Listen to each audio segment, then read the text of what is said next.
Hello friends समस्त को मोर नमस्कार। मोर गोटे प्रश्न जे सुभद्रा जो मैंने फॉर्म पकई सीएससी वाला कहीं इरिटेट कर मोर गोटे प्रश्न लोकंर।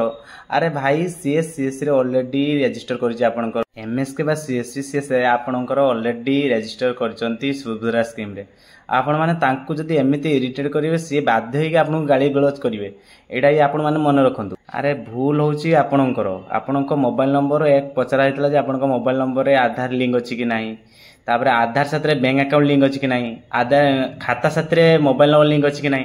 आपण माने जो बारंबार फोन कर मते तो आज लगभग 50-100 कॉल आइलानी जे पैसा काहे पड़नी। अरे भाई पैसा तुमर प्रॉब्लम, सीएससी एमएस कर किछ प्रॉब्लम नाही, एटा मन रखथाओ।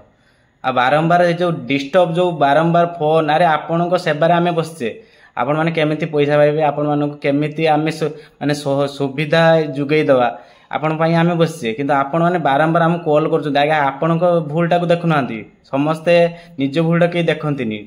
अरे बारंबार कहूचे जे आमे आमे एक्चुअली अपलोड कर दीचे, तुम्हें देख जाए तुम खाता रे केवाईसी कोठी अछि।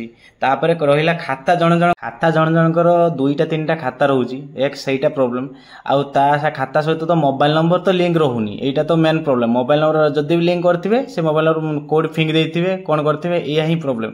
तो आपण मानकु दया करी रिक्वेस्ट एमएसके सीएससी को डिस्टर्ब करंतुनी, एटा मोर विनम्र अनुरोध जे आपण माने डिस्टर्ब करंतुनी। से माने आपणकर केमिति सुविधा रे पैसा आनिबे कि आसीबो पैसा सेटा से माने बुझिबे।